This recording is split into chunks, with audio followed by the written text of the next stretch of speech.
important for this film to be shown outside of New Orleans, as it offers intimate proximity into the lives of the people and the operations of the new Black Panther Party.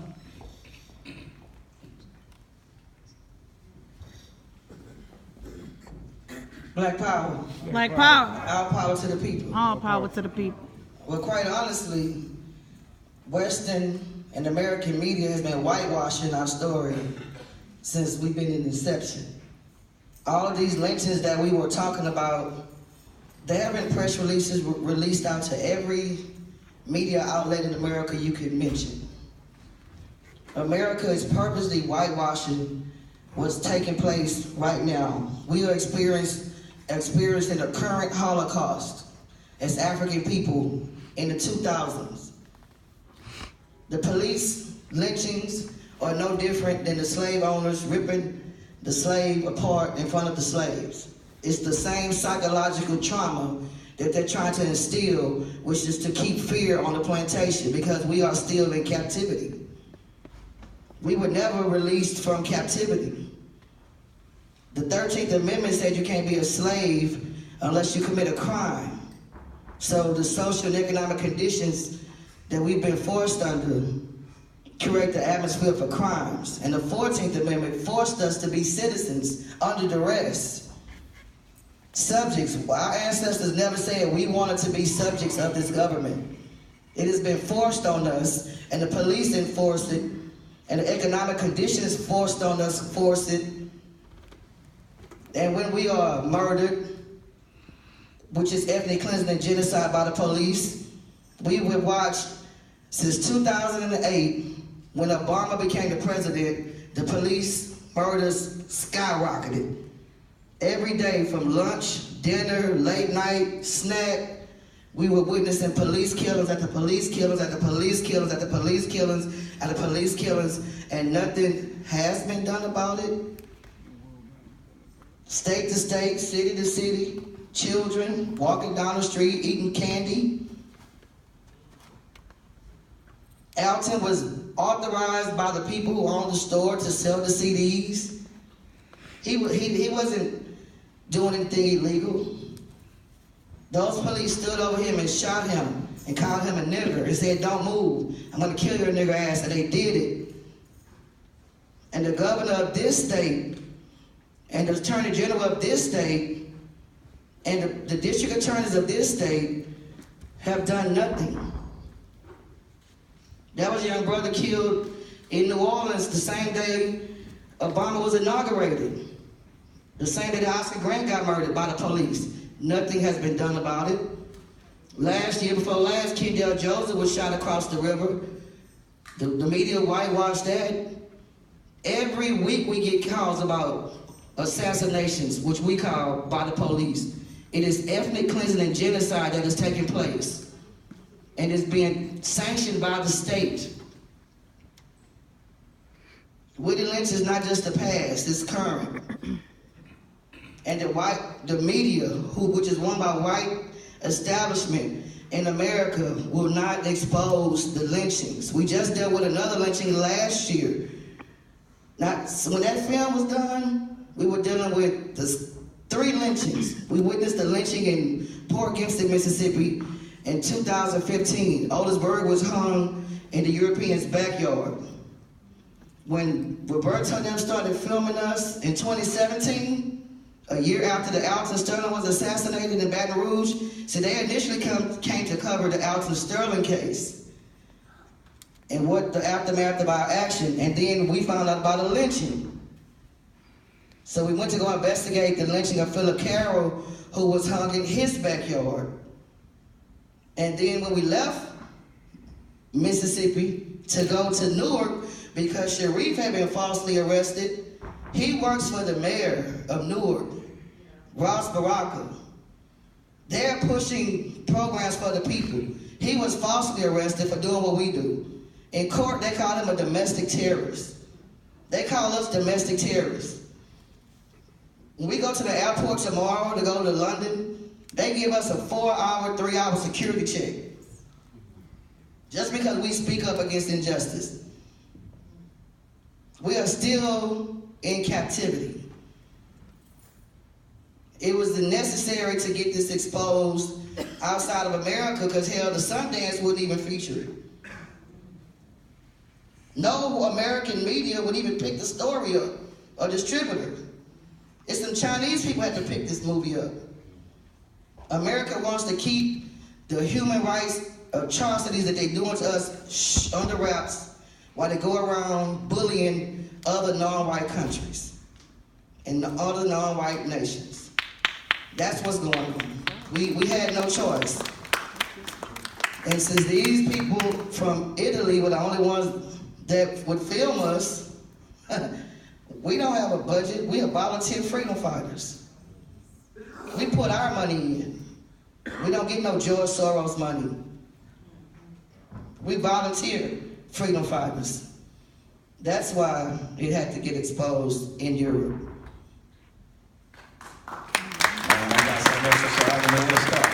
Black power. I think, for one, capitalism days is numbered. So, I would do the same thing. There's a man named Edward Bernays who taught them how to use propaganda and media. And so people like the Rockefeller family, stuff like that, John D. Rockefeller, where they murdered where they massacred their people, the Ludlow massacre, and he got with them. He said, look, this is what you do. He said, go downtown, carry a Bible, hand out $100 bills, just walk down the street, we're gonna film it, and then we'll project it onto the people because we have to worry about your image. So we had to repair your image. It's called damage control. This country has went all over the world and perpetrated crimes against humanity everywhere they've gone. Like for instance, the same question can be applied to the people in Venezuela. Like what's going on right now. You can ask the average person in this country what's really going on in Venezuela. Is Maduro a dictator? And see what your response will be, see what the answer will be. Now this country claims to be a democracy, and they try to transport democracy all over the earth. Now you name me one country that they went to, brought democracy to, and when they left it was peace. Name one. Name one. The same thing going on in Venezuela right now. They did the same thing 9/11, 1973 in Chile with Allende, a democratically elected leader, president. And what did they say? Dictator, propaganda, CIA. These spooks. That's the importance of it. And the people in this country, look, man, the American population has been dumbed down so much, it's virtually easy, like taking candy from a baby. You can get the population in this country to believe virtually anything. Virtually anything is easy. Easter bunny lay eggs. It's easy to do it. And so they have to, they desperate. These labels that they always apply. Black identity extremists. They talk about the police. What we as revolutionaries, Huey P. Newton understood was called a pig. And so it's Chris, why y'all calling a pig? So, well, you ever seen a pig in a pen? He said, well, yeah. So, well, he's a real nasty. Okay, well, that's how we feel. We get treated nasty by the police, so that's how we come up with these terminologies called pig.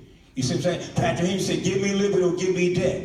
We say the same thing. Our past says what? Freedom or death. It's no different than what Patrick Henry said. And the American population celebrate Patrick Henry. Y'all celebrate George Washington. All these different types of things that goes on in this country. But that's what they have to do. They have to keep doing it because capitalism days is numbered. They got people right now, as much as they hate to admit it, they're saying that Karl Marx is right when he talked about socialism. Look, socialism is something that they adopted from non-white people. He just rebranded and renamed it and called it socialism. So you hear Trump, look, Trump knows he's a megalomaniac. He knows that. He knows that. So he a gangster. He can do what he want to do because, at the push of a button, he pick up his phone, he can local, state, federal, whatever. He can dial a pig anytime he get ready.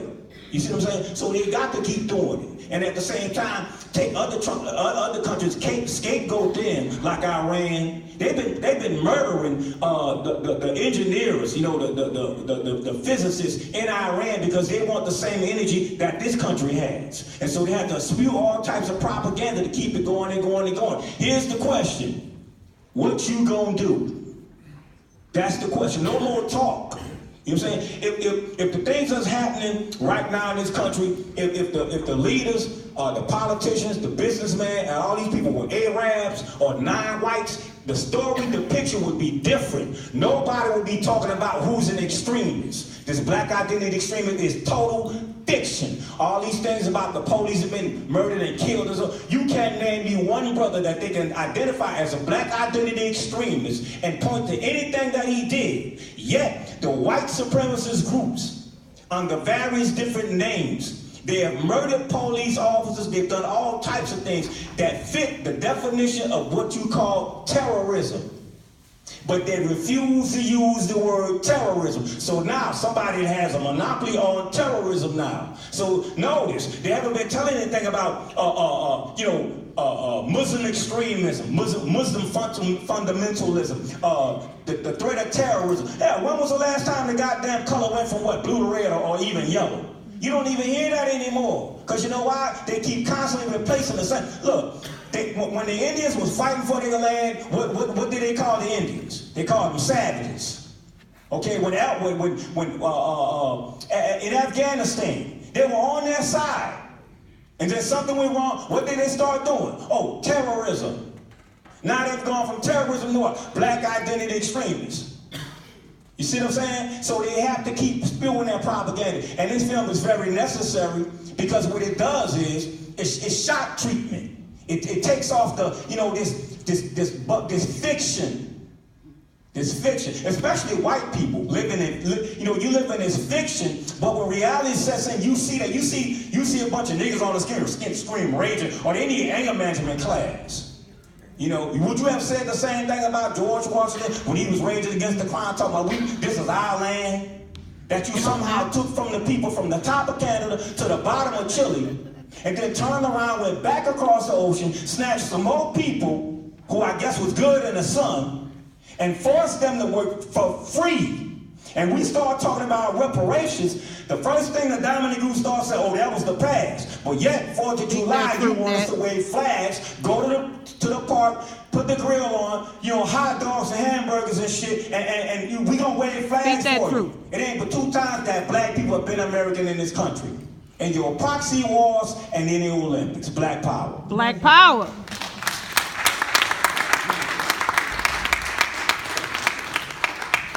Well, I want to say a few words.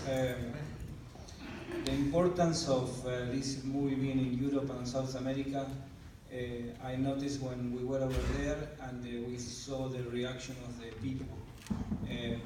The first reaction after the movie was to cry. It was a lot of people crying. And then a lot of love, actually. Judy can tell me that the people was in line to hug Judy as they were hugging all the black people here in North America. They were feeling guilty, I think, or something like that. Can we ask a quick question? Is this movie subtitled in Spanish? In Spanish? You said you showed it in South America. Is there a version that is subtitled in Spanish? Yes. It's in Spanish. I think it's subtitled. Maybe I in think 5 it was different subtitled in But if you Spanish. don't mind, would you let him finish? Yeah. No, Thank you, doll. Thank you, sweetie. We'll I think answer so. your I questions. think so. Thank you. So, and then when we have the Q&A, the people start asking if the Black Panther exists, if the KK clan still exists. They thought that this was all history. This is not real for them. And I think it's because KRYSTAL was saying that they are trying to wash it in here. So it was very emotional on my side, and so Judy can continue to tell you what happened over there.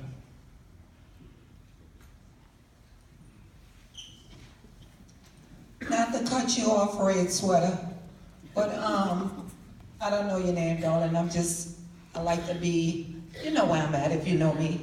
We're gonna answer your questions, but we're trying to get some things out while we're here. It's a one-day show. But to answer your question, it's in 5 different languages. I couldn't tell you which language it is. I swear. I can't.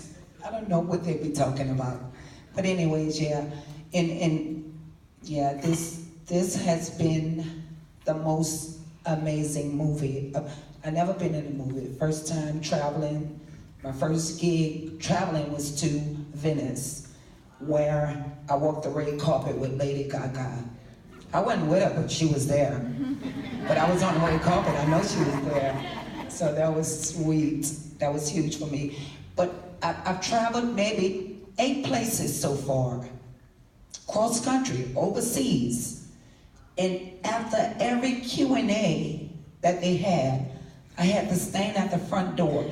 Hypothetically speaking, if they had 500 people in the theater, 375 walk out crying. Yeah.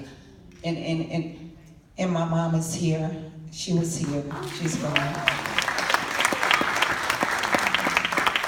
My mama was here, and I kid you not, I wanted the movie to come to New Orleans.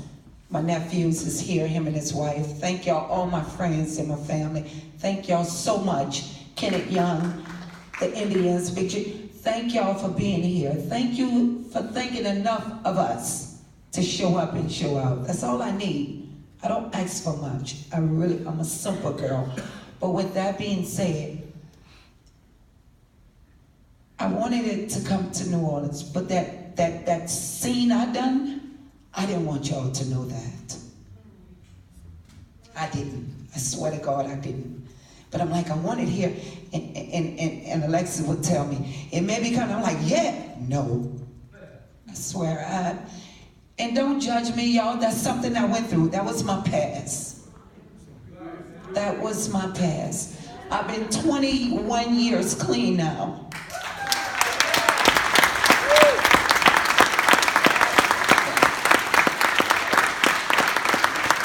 And for the ladies, I hope you learned something from this. Watch your daughters, watch your kids around your men and your people them. Watch your people. Don't never get too comfortable in a house with nobody. You heard me? Don't never get that comfortable. If somebody go to acting strange and don't want to lay in the same spot, pull them on the side. Don't check them in no fucked up way. Bring them outside. What's wrong, baby? What's wrong? Let me know, I'm gonna fuck them up. But I didn't. Where my mama? Good. I didn't speak on that. I didn't say nothing. I moved around, I moved on. You heard me? At the age I was, I thought it was a conspiracy. I thought everybody knew, but I was dead wrong. But that's what my perpetrator led me to believe. But you know what?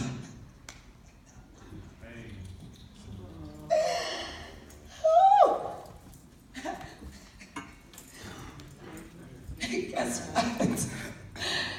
It's over. It's over. It's over. It's over. Thank you.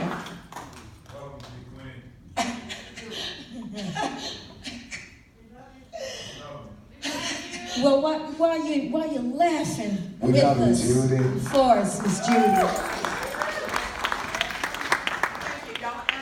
We'd like to thank everybody for coming out tonight. She's not going nowhere. Wait, we have a question for you. Right. We want to know about the music. Okay, we're gonna shift Good. That's a gears. good scene. That's a good All scene. right. My mom, she So goes, thank the God. audience clapped when when you were singing Honda Wanda, right? Yeah. And some of the I like songs that. that were in the film, we got Let's Go Get 'Em. We have Somebody Got Soul, Indians Here They Come, right? So tell us about the choices of the music in the film. Well, I have to start it off from the part meeting Roberto, the producer, and Alexis, and Biliana, and Diego, and all the crew, hanging out at the bar. The crew came to the bar. They came to New Orleans to do a movie about the man named Leadbelly. That was the scene that they were gonna work on. But hanging out with my country ass, they turned the cameras around. But the choice of the music was something that we did at the Oopoopadoo. Me, Kenny Young, Big Chief Alfred Doucette, Loco, and Big Chief Kevin. We used to do that kind of stuff at the bar. Anyways, you heard me? At the Oopoopadoo bar. So the crew had to decide on a little scene, you know. They had to check and see what they can use in the movie. Because you know you can't do everybody's music in a movie. Because some things is locked down. So we had the green light for Honda Wanda. So I put on my sparkly dress. She did good, huh? I said, let's go.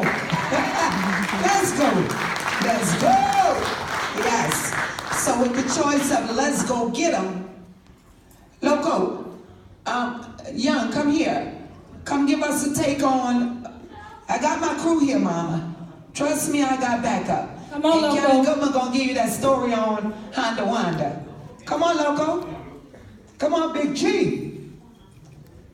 Give us a minute, y'all. Give my homeboy a hand, y'all. Give him a hand. Give them a hand, y'all. Give him a hand.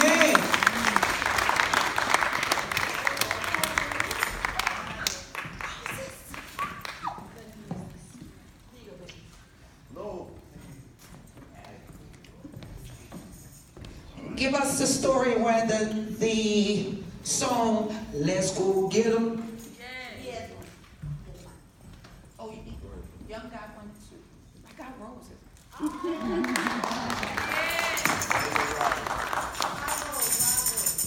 Yeah! In the morning, let's talk about. We make y'all wild, we make it loud. In the morning, let's go get 'em. Give us the story where that come from. Give us the story. Loco. Let's Go Get 'Em is a song that inspires us in the morning.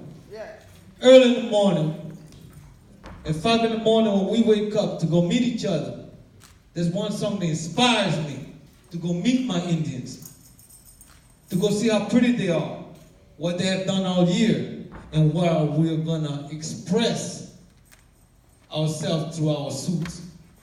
And I love it, because nobody in the world does it like us. Let's go get them means we're gonna meet them and sing and dance and have some fun. Y'all give him a hard hand of Wild Man Loco, my boy Loco. He's one of the best of the best that ever did it. And what I want to see to stab Big Queen Judy and everybody that's supporting is I love everybody. And y'all did a great job, you know. We did a great job. Yes. Ain't no great y'all. job. We did a great job. And Let's Go Get That's how 'Em that go. is what you all are doing, is what Black Panthers are doing, is what Big Queen is doing, is what we all doing in our communities. I met y'all up there with Iron Horse on the battlefield. Me and Loco. We freedom riders too, you know. And you know when you live it, ain't nothing to brag about. It's real, like you told them. You know what I'm saying? So I want to give my honor to y'all. Keep doing what you're doing, and we're gonna keep working hard and bring them that story that they need to hear. Yes. We definitely want to have some time for the audience to come and ask our beautiful people some questions. But before we do that, we have one more round. We would like to hear the voices of everyone on the stage before we check into that segment. So I would like for each of you to share with us what you feel was a life-changing moment in the production of this film.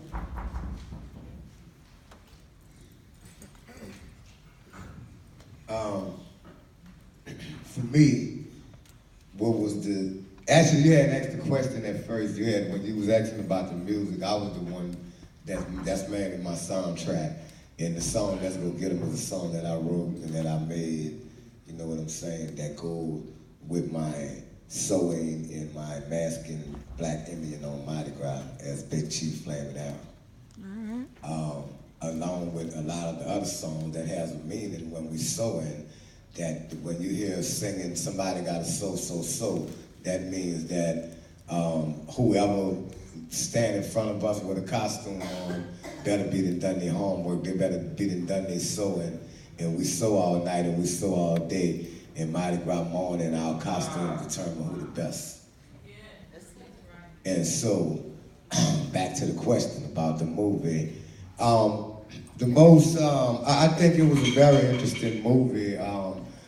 Myself, like Judy, you know, I never been in a movie before. None of us in this movie was professional actors. We all all this was natural, what you've seen here. And this was real. This wasn't no fiction. This is everyday life stuff that you see. This is stuff that people live every day. In that movie, what do you do when the world is on fire? If you looked at the movie and you seen that everybody on that movie, world was on fire. And I'm sure that people in the audience, world is on fire too. And like Judy said, you know, you have to keep your eyes open and pay attention. And you know, when kids' lives are being wrecked, you know what I'm saying? And they go through stuff that they have to live with for a lifetime and never get a chance to express themselves or be able to tell a parent or a friend or somebody, you know, that they've been touched on from a kid or whatever, you know, it's a hard life to live, you know. So I hope that this movie touched the lives of a lot of people and open their mind and make them understand that, you know, that this kind of stuff going every day, and with the gentrification and, you know, like my brother was saying, that, you know, we get all this false information and, you know, we're being taught all this false information in school, and our kids, you know, they don't learn about black history. They call us Mardi Gras Indians. Y'all only hear that because that was just a label that they put on us. But we are not Mardi Gras Indians. I'm an Indian, I'm a black Indian that mass on Carnival morning. Mardi Gras means throw beads, tits, drunk, liquor, booze. You know, that's not us. We work hard year round. You know, we explore our talent. You know, our music, our food, our singing, our dancing is real sacred. You know what I mean? And this is why it's not as exposed to the public as a lot of people think that it should be. You know, so it was an honor and a privilege just to be here today to be able to see this movement, and whoever was here to be able to witness this. This is something that, you know, I hope that stay with you for the rest of your life. And yes, you know, I did get a chance to travel overseas and to one of the most beautiful places that I've ever been in my life, you know, in Italy, to see Venice Beach and to be able to like ride on a boat taxi. You know what I mean? And you know, my Indian spirit, my culture carried me there because of my conduct in front of that camera. When Roberto came here with the camera, it wasn't just standing in front of camera and being on a movie. This movie was done from the heart. And that person that took a chance on their life to make this movie, and the risk that they took to make this movie, I say it's a 5-star.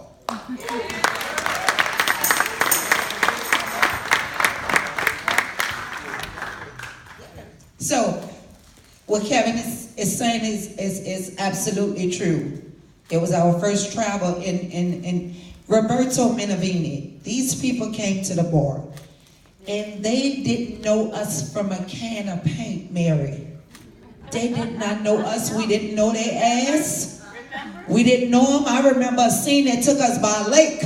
I said, I don't know where the fuck they're bringing us. But I tell you one goddamn thing. If they buck, I got my mace. I'm spray me some. Ask them. I would not lie to you. I said, Kevin and the crew say, Judy, man, we ain't never been around here, because when we got there, the trees went completely white. We weren't used to that shit. And the dirt was red. I said, this is some bullshit, Kevin.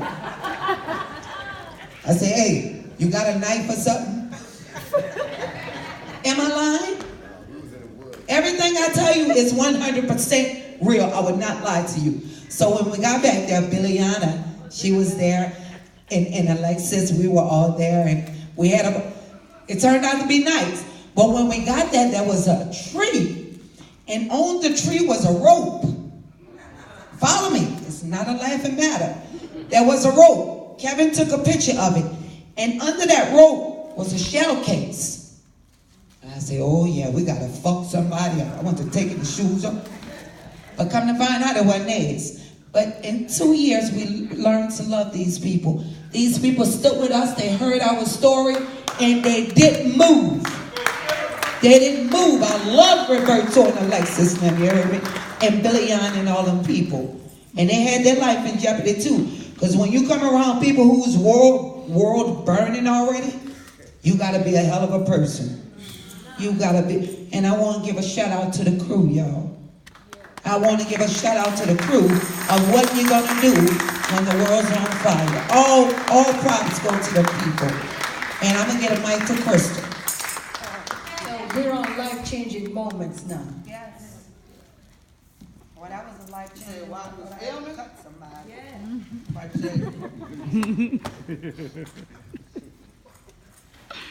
Quite honest, I didn't have no life-changing moment. Like, this is really what we go through. This happens all the time.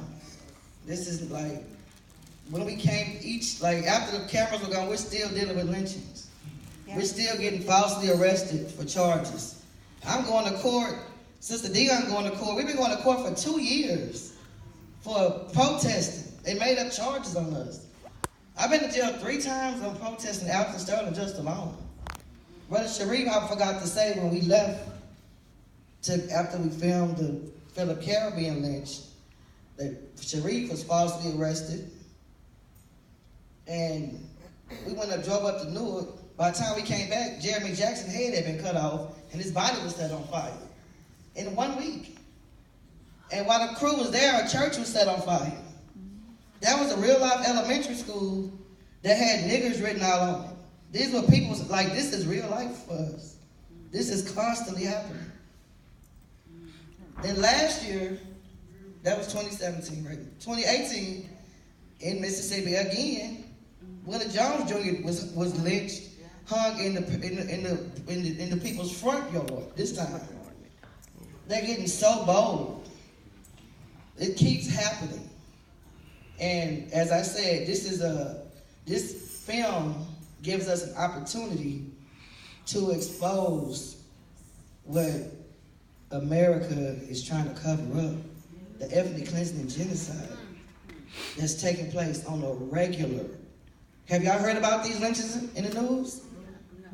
Why won't they show lynchings on the news? Because they know it'll cause an uprise. But they will show the police killings over and over and over to keep the slaves in check and afraid of the police. All of these lynchings are being swept under the rug. This is the only time we get a platform outside of our own community. But mainstream media won't say nothing. It's a whiteout.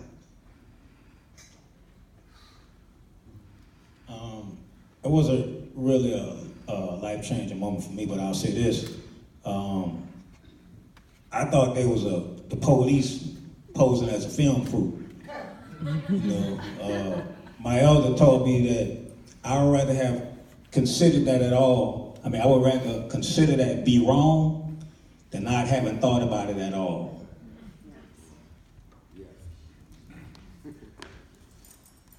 Okay.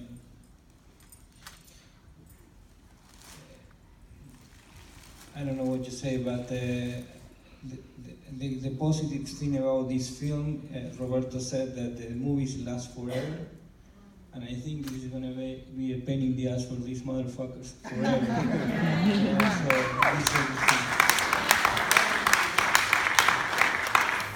So, ladies and gentlemen, if anyone has any questions, come on down the aisles and share them. Let's have a discussion. There's one microphone here and one microphone over there if you want to come. And actually, you can come more than one at a time.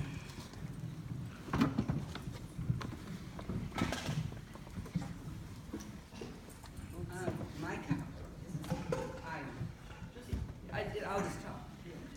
My comment is hearing our president saying our country is full. We can't take anyone else in. Now that is not why our country was formed. And what it's reminding me of, and all of my tribe who are Jewish, as well as I'm sure everyone you know, is the Holocaust that we've all faced. Very similar circumstances, and it's frightening, and it's happening now. That's it. All right now. All right. Is there anyone else in the room who has a question? Come on down. The churches, the suspicious fires in the churches around Baton Rouge, and those things, and then one they're connecting with Caddo Parish too. Are you guys? I'm sure you're getting involved in that sort of stuff. Yes, I mean, it's a lot of Klan activity has been. It's a lot of Klan-ish, activity. A lot of white supremacist emboldenment has been on the escalade, especially since your president has been in office. He's been emboldened. He's emboldened the extremists, and this country is on a powder keg. You should, people should be preparing themselves, their families, for the worst, because this nation is not founded on anything just. These are like the brother said, indigenous people. We are the indigenous people of this land and the earth. And our ancestors were kidnapped and brought here. All of that happened. But it's not being told. The Ma'afa, our Holocaust is continuing. It has never stopped. It's going on 500 and some years now. It has never stopped. And now it's like being, comical. Like they make a movie about a Black Panther like a superhero that makes $1 billion that's got superpowers. But it's not, in reality, it's real blood, sweat, and tears, but we do it with honor. I'd rather be a freedom fighter than a coward any day. Black power. I'd rather be a freedom fighter Black than power. somebody who just, got their head buried in the sand. It's a privilege. And I want to thank everybody that came out from New Orleans, Bakir, Brother Chewy, Larry, Brother Malik Rahim was here earlier, General Rico, some of my aunties, some of the Panthers, some of my cousins, everybody who came out, this is a screening, but we get to get more exposure. Now that it's got distribution, it's gonna have to be a grassroots thing to really help get exposure. So you're moving as a unit, it seems now. What do you mean? Meaning those of you who are sitting on the stage, who were a part of the creating of this production, your lives are captured into a film forever together. What did you learn about each other? I've been waiting to meet Kevin. You know what I'm saying? I've been waiting to meet him. I got to meet him because of today. We getting ready to go to, but we fell in love with Judy. And the boys, we're like, where the boys at? Where's Rolando and Titus? Yeah, but we bonded. Like, even the crew, they were crying. They got beat up. Oh, I can't believe this happened to you. They got jumped on. We was like, welcome to the dark side. That's how we live.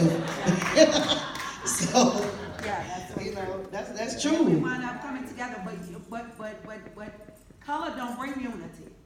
It come from here. It don't matter what color you is. Your struggle is a struggle, and it don't even matter. I don't know about that, Judy. You know what I'm saying? But everybody got different perspectives. You know what I'm saying? Everybody got different perspectives. Absolutely, but I love all of you. I don't see nothing but here. That's just me. That's what you. But I'm saying as far as the real world, color matter. It is what it is. We go through some racist things. Trust me. Why you think we're here? Why you think I've been traveling all over the world? I stand for what I know with white folks. Trust the plus. I get that, Judy. What I'm telling you is that we got to keep it 1,000. Like you said, like you always say, 1,000. We live in a world where color and race is a factor. Right. It's privilege and non-privilege. Absolutely. It's the have and who don't have. And the have-nots. Yeah. Yes. Well, who don't have, because people who don't have, they might go get it. You know what I'm saying? But the point is, we have to be honest. Like you say, what happened in Europe, people stayed up in the car. When we went to New York, we in New Orleans, same response. It's a desensitivity. It's almost like an arrogance. Yeah. To be like honest, like that lady, she just interrupted you the moderator. That was white privilege in plain. While we were watching the film, some guy was back there hollering at the sister right next door for her phone. Like, during the middle of the film today. Wow. Like, we live in a racist system. We do. There's no denying that. Absolutely. So let's just be 100. It's like if you got a sickness, you can't be in denial. Absolutely. You got to address it. Yes. Right? All right. I want to say this. Black power. The thing is this. It takes heart, like to do what she did. It takes heart. Like the sister was saying, I would rather be a freedom fighter than be a coward. That's right. Like I'm a black man in America, and I tell brothers, to see their sister.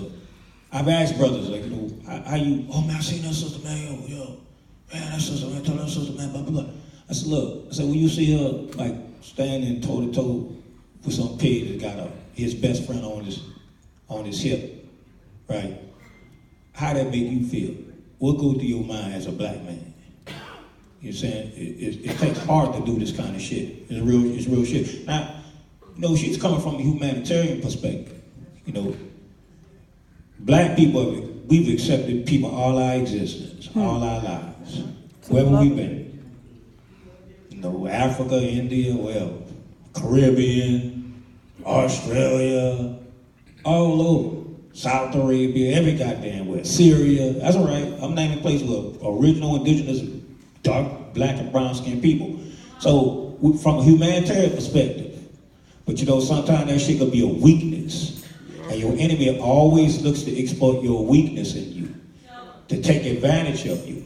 So he'll give you integration while everybody else is practicing nationalism. That's right. I ain't mad at that shit.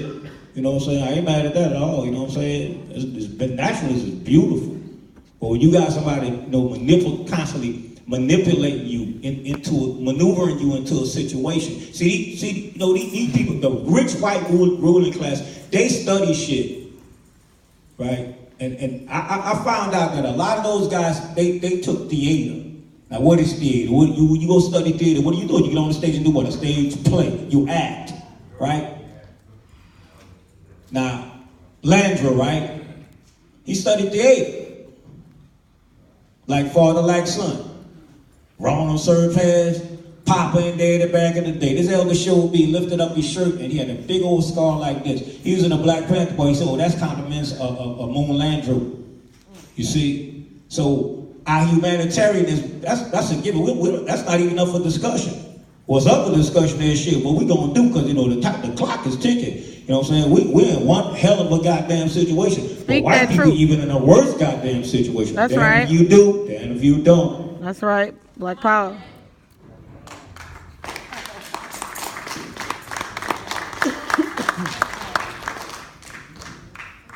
Well, is there anything each of you would like to close out the night with, to share with the audience, those who were brave souls and stuck it out with us? I don't brave souls. Yeah, that's it right there. You something up, brave souls, y'all. Hey, y'all hung around for this shit. You know what I'm saying? Straight up. Pat yourself on the back.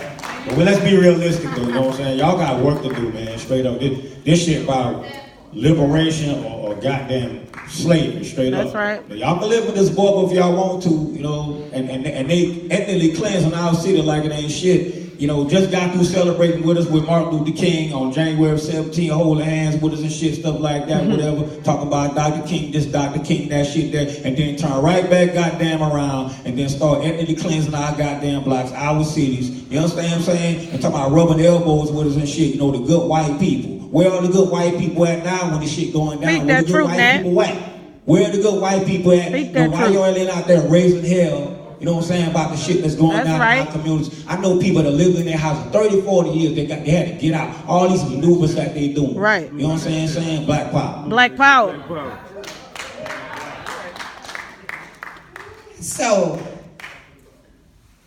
as I was saying, it doesn't matter what you see. Everybody has their own opinion, player. I have mine. This movie that I'm in, and what I speak on, I stand on it. I don't switch, but I ain't no fool. I know how to love individually. I know how to love as one. And I'm gonna get down, I'm gonna put my fucking boxing gloves on when it's time. And if I gotta knock a motherfucker out, they're going down. Don't get it twisted. I'm rolling with you. But I'm also rolling with what my mama taught me. She taught us not to hate nothing. Because what they got, I'm bigger than that. I can walk on side a white man, he could be a fucking Ku Klux Klan. I'm gonna pass on side his motherfucking ass like a bad bitch. How you doing, Charlie? What? Ain't nobody bad like me. Ain't no fucking body bad like me. And excuse my language, baby girl, but you're gonna learn something today. You stay strong, baby boy. You stay strong. And don't worry about who your oppressor is. Always know you can march on his neck. You heard me? And I understand exactly where you're coming from, my brother. I was taught to never hate. Because when you hate, you fear. If I hate homegirl right there, that means I'm scared as a motherfucker, that bitch. That's all I gotta say. Good night. Good night. And we would like to say to those who are under 18 years. And I'm so sorry, baby, with the green. You can have my flower. I didn't know you was here. He don't like flowers. Yes, It's all right. that It's all right. We don't want no oftentimes in the flowers. world, People you know, raise people no are flowers. really speaking from the heart. I'm just Okay. giving you mine. I ain't scared Excuse of me, nothing. nobody in here said anything about hate, let's be clear. I know, we not. But we talking about We not. keeping I it love real everybody. about, I love it. White, excuse black, me, blue, excuse green, me. yellow. Ain't no blue, If I green, yellow hate you, people. I'm scared of you. But listen, we're not talking about hate, we're talking about the fact that we are oppressed, and there are people who are oppressing us, and have been oppressing us, and we're not gonna be in denial about that. That's what I'm talking about. Nobody brought up hate one time. We're talking about our truth. We're talking about accountability. Right, Simple and plain. So just we're talking about injustice. People who are being hung. People are being lynched. Churches are being burnt down. We still like this, like when we leave, like a couple of days ago, Willie Jones' mom just showed up at our house. She's ready to leave Mississippi. Her child was hung in the front yard of a white family. 12 people in the house. He had a child from a white girl. She taught him the same thing. They hung him in their front yard. This just happened in February. And the police show up and say suicide with him hanging in the yard. They just came and picked him up. His shoulder broke. Wet marks on his body. Like, this is real life, you know. That's hate. Somebody that do that. So when we speak up about what's happening to our people, that has nothing to do with hate. There's our responsibility. That's right. All right. Most definitely. Anyone else want to close before we end the night? All right.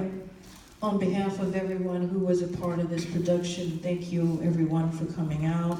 Let's give those who were in the film a great round of applause.